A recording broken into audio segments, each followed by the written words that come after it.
There are lots of reasons why workism spread like wildfire. Once the American lost its collective mind during the pandemic, quarantine, self-induced recession, and rioting of 2020.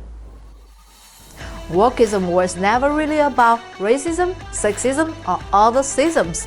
For some, it illustrated a psychological pathology of projections, transferring one's own prejudices onto others in order to alleviate or mask them. So, should we launch or cry that Black Lives Matter self-described Marxist co-founder might be a corporate grifter? According to a New York Post report, Patricia Killer has accumulated several upscale homes, and one of her foundations failed to report significant donations to the IRS.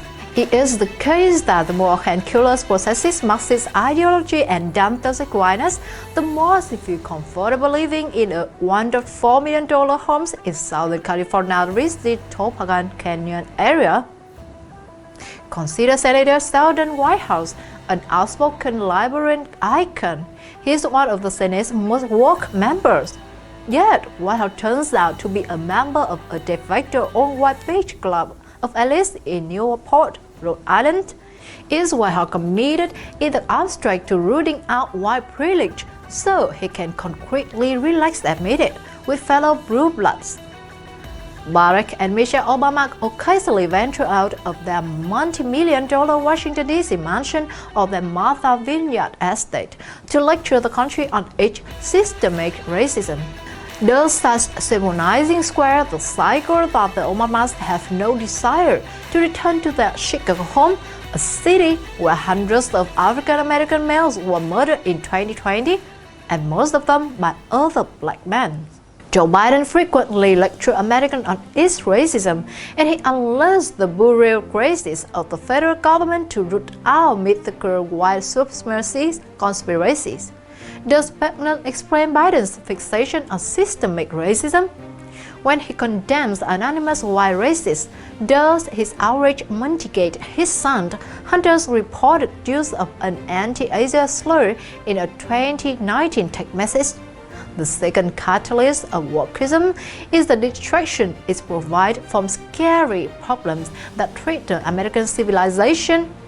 While the country consumes itself in demanding more than 12% representation of black actors in television commercials, it nearly $30 trillion in national debt. Eventually, the ass-touring red ink will require recessionary belt tightening, more inflationary money printing, or both. The woke Biden administration can stop hundreds of thousands of immigrants from illegally entering the United States this year. Almost all are in need of free American healthcare, housing, food, and legal subsidies. Violent crime is spiking at an alarming rate. Yet few that say why that is or how to stop it. Americans can't seem to face the likelihood that Chinese researchers engineered a gain-of-function virus with oversight from the Chinese military and subsidies from the United States.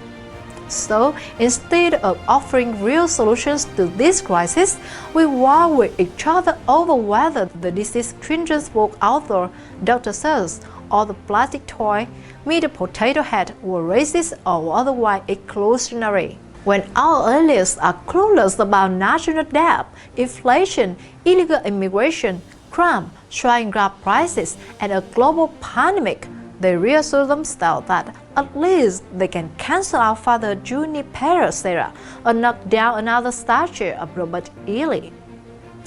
And finally, the hysterias of wokeism are being channeled for profit if they do not already reflect the reality of many of our most woke being the richest among us. A reason why Oprah Winfrey, Meghan Markle, and LeBron James hype churches of why racism is to remind Americans that one can become rich as cruises, yet remain a sympathetic victim.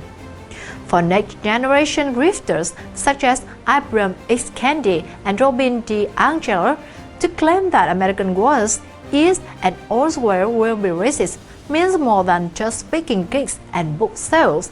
The solution for the elder crisis they invented is the mass re-education for self-confessional rights, with lucrative consulting fees for both and for thousands of others. America is systematically being conned by those who disguise their hypocrisy, who manipulate the guilt-ridden, who have no interest in solving Americans' most dangerous problems, and who get or stay rich by hyping an American in need of massive reporting. And what do you think, my friends? Let me know below. If you like what you heard, don't forget to share it with at least one of your friends. Thanks for tuning into The Excellence. I'm Katherine Dang, and see you next time.